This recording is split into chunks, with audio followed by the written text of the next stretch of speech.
and he would take and he would make what he called 12-string guitar, which each one of these strings here, he would add a double string to this, okay? And by him adding a double string, gives it a different sound that really captivated the warden to get a pardon for murder, you know? But over the years, but see, he never got the credit for that. And they got 12-string guitars now, but during that time, black people never get credit for that. Here's the guy right here. Muddy Waters, everybody knows Muddy Waters. His name was Mackenzie Morganfield. The reason why he got the name Muddy Waters is that we used to, a long time ago in Mississippi, he used to play along the banks of the Mississippi River. And he used to play in the mud. So every time it's time for dinner, his mother would holler, Muddy, Muddy. And he developed that name, so he became Muddy Waters, but his other name was Mackenzie Morganfield. These guys like this had the, be down here, they had the talent, but the thing about it, they couldn't move. They didn't have the talent in the juke joint, but they never get no exposure. To the point that this guy here, Muddy Waters, Willie Dixon, this brother here, write music. He was a music writer. And Little Walter, he was a harmonica player. And they went up, this company called Chess Records, went up and they took them up to Chicago where they became famous. I don't know if y'all heard about Cadillac Records come on. Y'all seen that movie? Well, that's based on that story of the history about these characters' life, you know, and that these were some fantastic characters. But the thing about it, I always talk about these guys, but I forget to talk about the women. See, the women, they was important in blues too, because what happens is that, could you imagine what they had to endure coming up? What they had to endure coming up, to fight off the men, they had to become the man and the woman, you know, to survive. And in that process, a lot of them developed their own trend. They want music, they sung about their lifestyle and their music. Here's one was so special, was Bessie Smith. Bessie Smith, this lady here, she was like the songbird. If you ever heard Bessie Smith music, you know that. Her song and her music resonated that people you don't know wherever you at, you can say, oh, that's Bessie Smith music, I know that. She was so popular. The only thing about Bessie Smith is that, if you read Bessie Smith's biography, she had a bad lifestyle too. Because what happened to Bessie Smith? Bessie Smith was in an accident. She was coming home one time from one of these little concerts, one of these little juke joints, her and one of these guys over here. Late at night, coming from they had exhausted, and she had her arm hanging out the side of the passenger door. And during that time, they didn't have these big super highways. They had like little narrow roads, and one of these big trucks that hauled this pulpwood and stuff, saved her arm halfway off. The fortunate part, she wasn't too far from the hospital, and they took her to that hospital, but unfortunately, they wouldn't accept her because she was black. They told her she had to go across town to the other hospital. But the fortunate part about it is that they had a white Caucasian doctor out to witness where that happened, and they took her back to that. They said, no, you're going to go back, and they're going to treat you at that hospital over there, at the white hospital. By the time they got her back to the white hospital, though, she bled to death, you know. These are some of the stories and some of the travel. Come on, man. My wife come back and put that up there. These are some of the stories and some of the travel that what they had to do to come up. Billie Holiday, she sung about strange fruit. She was resorted to the drug, you know. But all these people like Ma Rainey and Sippy Wallace, they were like the motherhoods of the group. They kept them all together in this big Rockville house where they kept them all, you know, they all would live, you know, with Chetty music. Coco Taylor, she was all by herself. She was phenomenal. This lady was so successful. She had her own Rolls Royce. She had her own jet plane, you know. Etta James fanned pretty good too. Etta James went with Muddy Waters and up to Chicago, and Etta James had a pretty nice career too, you know. But over the years, by me dealing with this and doing him, I met all kinds of people. You'd be surprised the people that been right in here where you at. Do y'all know I had the NBA All-Stars in here? I had Kevin Durant and LeBron James and all of them up in here. Oh, wow. They came and surprised me one day. I'll show you as we go on. In this room here, this is another story. This is what dedicated to different artists that I've met over the years that really believe in what I was doing. They say, hey Charles, I want to be like you. And I said, I want to be like you. Because they were more famous. And the thing about it, I got a chance to meet this guy, Alan Tucson. I don't know if you heard about him. He's a piano player. We've been friends. He's a very rich. Twin Towers. He passed on about 3 years ago. And now that piece there, see that trade center there? The trade center, Because a lot of times Planes people know ran it's a into trade it and center. everything. What happened? I did this piece September the 11th. When it happened, I was bringing my kids to school, and I went up on the levee because I get my wood from the Mississippi River. I go out there in the river and I leave it out. I don't go out there and retrieve the wood out the river. And we come to the bank and I bring it, and I happen to see this tree here. And I thought about these people in New York City. What had happened? So I said, wow, it looks like the trade center. So I carved these windows, and I carved, and I put.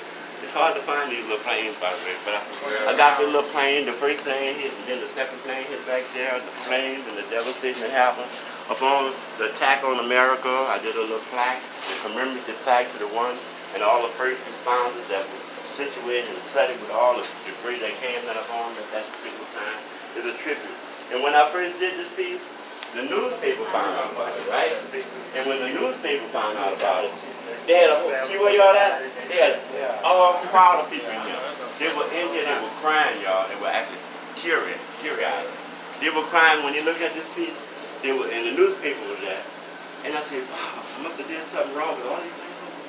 They crying, you know, they were so, at that time they were real sensitive. And I put it in here, in my museum ever since then. And what I want to do with this piece, I don't want no money for this piece. I could get money for it. Right. But I don't want no money for it. I want to donate it to the museum in New York City. There you go. Okay, now check this out. I have tourists come, just like y'all said, I have tourists. Most of them don't look like y'all to be. Okay, you try to see them outside. Right. But by appointment, that's why I'm not. Right. Anyhow, I've been telling this story, what I'm telling y'all about this piece. I've been telling the people that come here this story that I want to donate this piece since 1999. Right. Now, I haven't got no feedback. If anybody knows I can get this piece to New York City, I'll give my card and everything. I'm sure they can have this piece. I want to put it in the folk art museum. Here's an artist that felt their pain. You see, this would be so cool. And see, the thing about it, look how simple it is. You can actually transport it because nothing won't fall off. You know? Right. That's the great part. You can haul it. You know? It's really easy to get transport. a nice big ass box. Yeah, you can put it in the back seat of your car. Well, Right. Wrap it up with a blanket.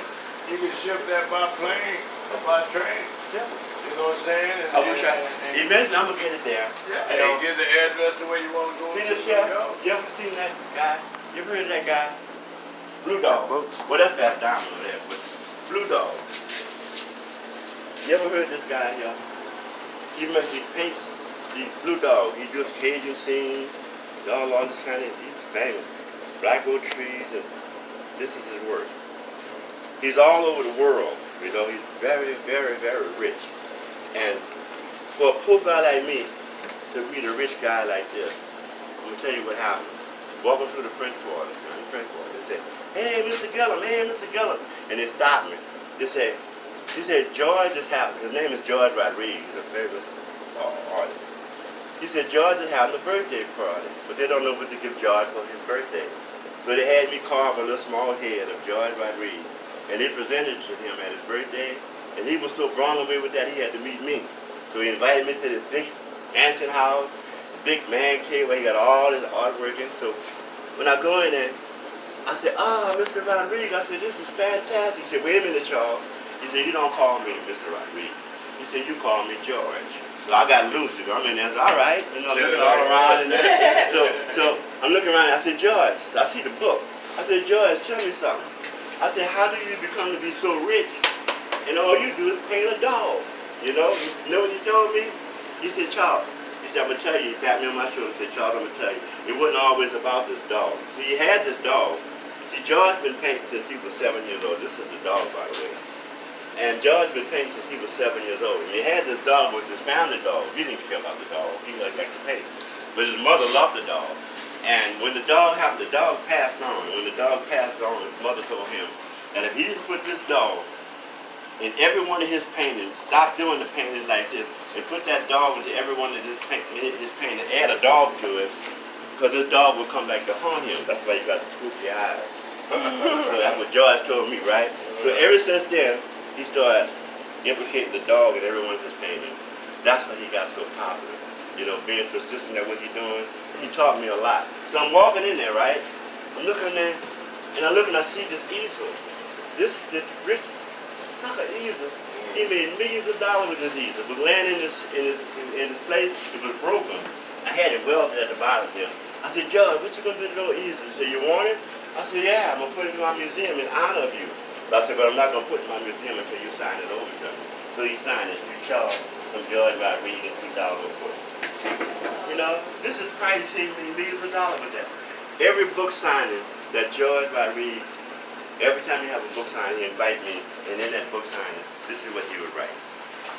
To Charles, thanks for that art. He still remember that art. You see how priceless it is? And he passed on, he died about 3 or 4 years ago. But this become priceless now. Oh, yeah. You never know. But I did, I'll tell you what I did though. He passed on, that's a curiosity. I went and took it down to the auction house. And I was getting appraised, right? See, you got all the auction on you. I had it appraised. Starting out, she said, once you start out with it, start at about $15,000 an hour. I said, oh, that sounds good, you know. But I was going to start it off, but what happened? The storm came up, they had a storm come up, they canceled the auction.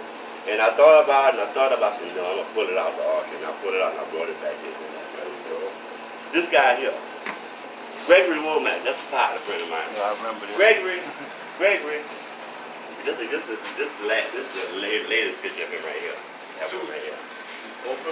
Gregory, he's from Chicago, and he got things all over the country. All over the country. Right there. What happened is that I want to be like him. So I met him at the House of Blues. I'm a House of Blues artist too. And I said, Mr. I said, well, his name is Mr. Imagination. His name is Gregory, but they call him Mr. Imagination. He does so many things. He's creative, he started out doing a paintbrush. He got famous doing a paintbrush all over the country. These paintbrushes, you know. He knows to do paintbrush. I'm gonna show you some more. This is a book. That's it. Wait that. That book around. But there's another book around here. Oh man, I got so many stories. This book, yeah, this is him here. He does the bottle cap, that's what I do the bottle cap. Where he learned me some bottle cap. Trojan horses and stuff. We got this magazine where what they did, they put him in here. All his work, that's it right there. Paintbrushes, see all that he made? That's art, you see. And I met him, and I said, Mr. I, cause see, I was putting together my festival. You have a festival too, you know, have a big festival. I said, Mr. I, why don't you come around and help me at the festival, come share, you know, highlight my festival. He said, Charles, we're going to bring some pieces down here to the House of Blues that I never saw. He came and he brought these beautiful birds. These birds are cypress. You ever saw the plaster wall, you knock the plaster up and have a little strip wood behind it? That's what these are. He carved these them wood. like the slap too. Slab. The slab boards, that's what that is. He actually made this good cover this. Like some chicken wire. Yes. That's so simple. Do you know what some of this Like go a for crab now? trap. You know what this shit go for now? Huh? I'm gonna tell you we're gonna send this story. We'll see what I'm talking about. He brought these pieces of Charles, he said, bring the pieces nobody never seen. He brought them down here to the festival. We had a big time. He had a big old chair they did with all bottle cap in. Let the kids set in, took pictures. And he had to leave in a hurry. No, first when he came down, he said, Charles, I want to come down south, but I don't feel right up here in north. I said, what you mean, Mr. I? He said, you talking about you want to be famous. I said, yeah, I want to be famous like you. He said, you don't want to be famous like me, Charles. I said, why you say that? He said, because being famous like being in the mafia. I didn't understand what he was saying. What about? I said, what you mean by that, Mr. I? He said, I'm going to show you an example. He said, here I am. I'm at this big gallery. They're making hundreds of thousands of dollars off my art. So I decided now, I'm going to take and go on my own. I don't need junk, you know. I'm going to go on my own, open my own gallery. He opened up his own gallery in Mysterious Gallery called a Fire. Okay? So he goes back into his hometown, Philadelphia, and the same thing happened again. His place called a Fire. So now, he really went up. So he said, Charles, he said, coming down south, Charles, these people out there trying to kill me. And he bought him a house in Atlanta, Georgia. He just got to the house all fixed up and everything. And just before my festival, he came, he brought these pieces, but he had to leave them here and run back to Atlanta by his house. A day passed by, what is that? Never heard from him. Second day passed by, never heard from him. So the phone man, he called me. He said, Charles, he said, you was talking to him. He said, remember the piece that I left at your gallery? I said, yeah. I said, what happened? Why you didn't come pick them up? He said, I don't think I'm coming back. He said, I said, what's going on? He said, I think they're trying to kill me. He didn't tell me. Nobody knew he was trying to kill him. When I called him, he was in the hospital. So I said, I said, who was that with you, bro? And he said, I'm in the hospital, delirious. So I said, let me speak to the doctor.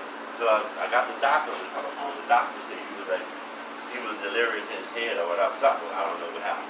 But anyhow, he told me, he said, Charles, he said, see the pieces that I brought here? These pieces? He said, I want you to put them in your gallery. He said, I don't think I'm coming back. And while I was talking to him on the telephone, he died. But I made him a sign when he died that I would put these pieces in here and honor him, and these are some of the pieces. Right now, if you go try to actually go online and see how much this item pieces are worth. This little paintbrush right here, believe it or not, I wish I could sell it.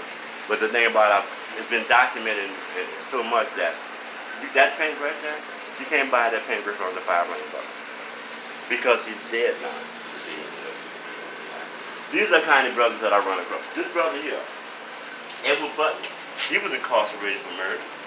He was boyfriend, girlfriend, and he shot the guy, and he went to jail in Angola. And what happened while he was in Angola, he learned how to, he was an artist, so he would take in cars, he'd have little stuff, he would use mastic for his brain, and paint, and food coloring for his paint, because he couldn't get paint. He would use food coloring. When he first started out, when he came out, he started doing these are bigger ones. And I met this guy, me, and that brother over here on the side. This brother's name is Edward Butler. In fact, he's a bad rude name. He's working with some of the students at Tulane University now. But these are some of the guys that I have contact with. Over the years, I met this guy here. See this guy right here? Now, remember I told you about that guy there? See this guy here? This is my buddy, my father. This is my brother doing my father here. This guy here, Dr. Charles Smith. Dr. Charles Smith is a world-renowned artist out of Chicago. Okay? This company, a big old company, by the name of John Michael Kohler Foundation, they purchased, believe it or not, they purchased 5 18-wheeler trucks, 5 18-wheeler trucks at this artwork. Yeah, that much artwork. Look at that. That's in it. That's New York. He has so much stuff that he did. Look at it. 18, and he'll book the switcher out of 15 books. All that his work over the years. After 18 years of him working in the show, just like I'm doing here now, this company pulled up to his door and actually, bought, purchased 5 18-wheelers of this guy's artwork. So now, that's good for him, right? I don't even know the guy. Ironically, the guy, after he got his money, he came back to his hometown where he was born and raised, right here on this street there. I was in my yard, sitting there working. And his brother coming to the fence, I think he's just a regular brother. And he said, hey brother, I'm looking at him. He ain't buying nothing, But yeah, he stood there, he said, brother, you remind me so much of myself. I said, what do you mean by that? He said, my name is Dr. Charles Smith. I said, my name is Charles Bureau. He said, I'm a Vietnam veteran. I said, I'm a Vietnam veteran too. Okay? He said, I'm a folk artist. He said, I'm an artist too. So we had so much in common. His birthday in November, my birthday in November, a couple of days away. So we bond. He came here, he left and went back to Chicago. When he left a book. This is a book of some of his art that he had actually created this book. Of all his art that he created, this is some of the work that they bought. These 5 tractor trailers. This book is depicting about black history, the slavery, the suffering of black people, what they had to endure. That's how it come out in his artwork. All these pieces like that, real cruel pieces. That what happened, that was all. And these are concrete statues, these brothers. So what happened, when he left, he said, go and look in your book. I left a book there. When I look into the book, this brother left me 10 $100 bills in this book. So I'm messed up, damn, who this brother is? Right. So I had my boys check him out. He was legit, And He came back. He said, I'm coming back. He said, I'm on the phone. I want you to be my partner. I want you to, I didn't mean that. I want you to be my partner because, and I'm going with it in Pocahontas. So what he wants, he came back here. He bought 2 houses right here next door here. So my sister had a house there, but he bought 2 houses on the other side. He bought 2 houses here. He was going to open up all his residence and everything. He really, here's a guy. He got all his $1 million, but yes, yeah, he never had that. But he got all this to do everything. So he bought 2 houses to open up something like this. But by him being from Chicago, coming down south where the slow guy is at, we were moving to slow farm. So he said, oh man, I'm a soldier. Charles said, come take a ride with me, bro. Around Louisiana. So we're going to ride around the hill. Check this out. Me and his brother in the big Cadillac. Big Cadillac. 2 brothers. Brother laid out. We go into a place called Hammond, Louisiana. We go there, pull up in this little redneck town, and he stopped by the cemetery. He said, Charles, look over there. And I look over there, there's a headstone. There's a headstone to his wife. I said, what you stopping here for, bro? You know? He said, look at that. It was a headstone that had, here lies Peter Hammond. Now, Peter Hammond is the founder of Hammond, Louisiana. But they got another little sign right up under that plaque that said, and his little slave boy. So they buried Peter Hammond with his little slave boy. So Dr. Smith will resurrect that slave boy and give him a name. So what he did, he went to the city council. He told the city council he wanted to open up a museum in Hammond. A Black History Museum. We got with the city council and everything. They said, well, y'all can open up the museum, but y'all have to go talk to the people, the black people. So we had hired somebody to go down there, sister from here, hang down there, and eat barbecue with them around the churches and stuff. And they wanted that. So they didn't ever really get a chance to see how graphic the art was, how Black history. They got together, Dr. Smith, the museum cost $650,000. The museum right now is sitting there closed up. Because we were supposed to be found on the island. But the people of Hammond didn't like what they were putting in there. They don't want to hear about the back shit. That's old slave shit. They don't want to talk about that. And so Dr. Smith got mad and Dr. Smith just closed it up. Now he bought another ranch in Hammond. We got 2 ranches in Hammond. And all you got art just like that on every last one. Now this brother here, 83 years old. That's my partner. He got his way and I got mine. That's his money, not mine. We met that brother there. He was uptight. He needed $1,000 for the rent. And Dr. Smith had the money, He said, man, I'm about to lose my place. He said, I need $1,000 to build. So Dr. Smith said, I'll give you $1,000, brother, keep it going, keep it black, continue what you're doing. So the brother said, no, I don't want you to give me $1,000 to learn me $1,000. But I want you to hold that painting. He said, when I get the money, I'm going to come back and get that painting. I'll get my painting back. I had that painting since 1999. He never came back yet. But yes, I met him. We bonded. Because to read that, if a brother's gonna stand for something, bro, you don't even mess with it, bro. You have a word. His word should mean something. See, we committed. These brothers, like what I'm talking about, them brothers, we are all bonded. We committed. We're committed. We'll help each other wherever we can put, no matter what it is. And these are the kind of brothers I like to galvanize myself around because not because they got me. I'm not like them, but yes, yeah, I may get there. They've been doing it. I'm just getting out there. I got my success late in life, but recognition, people looking at me. I'm famous all over the country. I'm fucking broke. I got the name and the fame, but the fame and the name always come with money. You got to produce that. What I'm doing here is a production company. I'm producing, I'm promoting artists. I got this brother here. Look at all what he do.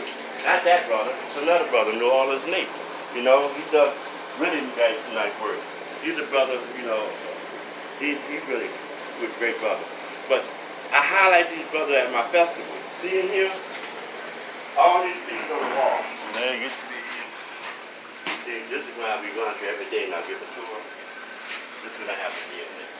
Remember I told you I said I had India also over here? I watched this already. Yeah, we need it. See, that's another thing about it. I want to keep that shit running. Yeah, that's all them basketball players right there. Signing their board. That's all the India also name. Let's see if we get done. They might do something here. I had one man, all that, but this is not. So, had to, I turn this on.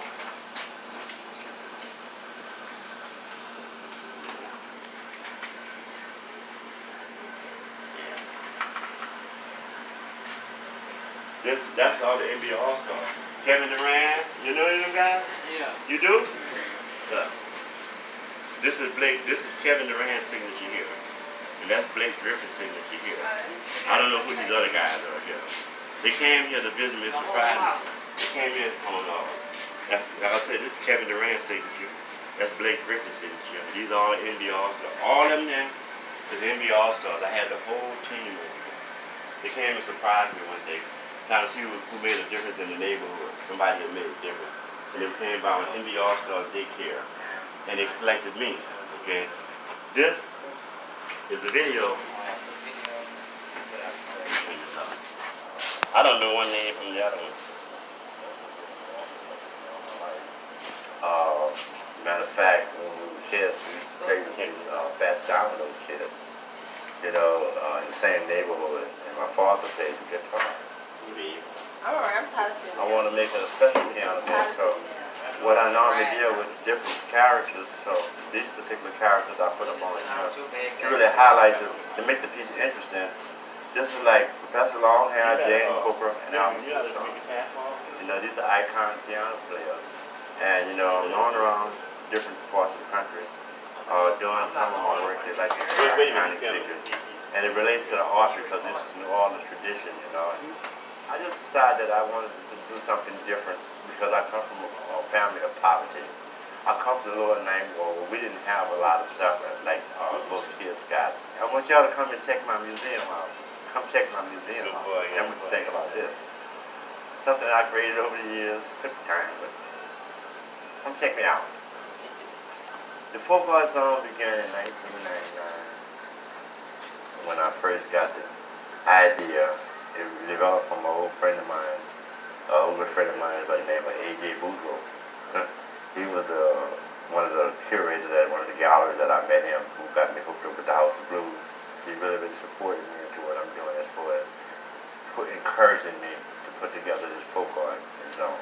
I learned from one of the most famous artists here in Algeria, around the country. And I found out he was that famous all over the country, and he's right here from Algiers, and his name was Herbert Singleton, you know.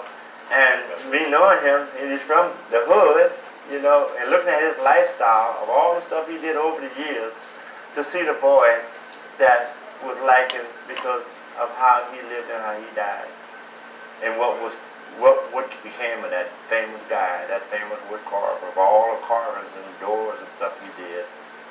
Collectors have them. But where's the story? I want to put that story here because this is Algiers. He's an Algerian too. He was inspiring to me to put this together. And as a result, I'm sure that one of the artists that come through here will probably say the same thing about me. And the way I'm trying to make that happen is to show people that here are some artists that's local. Here artists have beautiful artwork, but we don't have the exposure. Here's a chance that we can come and highlight our artwork for the whole neighborhood, the whole community, the whole city, and also bring revenue here to the city and support. It's a great win-win situation. See, this is New Orleans jazz now. I wanted to put something that was local, that was traditional for the city. And New Orleans is always famous for the jazz funerals and the second. So what I want to do is highlight I'll get people to come and travel down the street. They can actually see the jazz funeral with its representative and the second line. I'm coming here in Boubaté, Algiers, and trying to get really it all cleaning on up video. because it used to be terrible over here in this area. You could turn it. Terrible. Skip to the part you need to get But to. by me being here, being considered a little house here, God fixed my house. See, they're working on my And fence. I know I had to live here, and I know I had to raise my family, and I know I had to deal with the people in the community, regardless of what the community was That's about. one of the NBA All-Stars. I had to see where I could fit to make a difference in my community, to try to make somebody else feel like they're not in the community. It's not just a drag, it's just something we can actually Look at escalate this. See this? and make See a the better security community. guards? And I think by even with the NBA All-Stars coming over here, that was a great impact, because that really escalated the whole being of me being here, I think. See, on that verse 14, they came here. God was trying to NBA All-Stars. That's right there by the lake. In 2014, India also we were together working at Charles Home for many months. Then it Because what happened is that one day. it made my family more supportive towards what can really be supportive of what I'm doing now. Like they are, even more now. And even the people around that, you know, the neighborhood and stuff like that. My daughter, Mary. Hi. Now she turns around. They got some big, for real. They got big as hell. Big now. That's my wife, Susan. Look at Susie got slim. You know that was old. Of course. Uh-huh. The baby now. They brought some surprise visitors over an All-Star weekend. They surprised me. Okay, right out front here, they pull up big thing, blocking all the streets off and stuff. Helicopter flies. I said, damn, this one to get me for something. They come, look. They getting off the bus right out there by the left. I want to show a tour. Look at it. Tour All these come people through start here. coming up all You that know, one to time. highlight the city, them show them that, hey man, this is a part of Algiers that you're missing. You're missing. You go up to the French Quarter.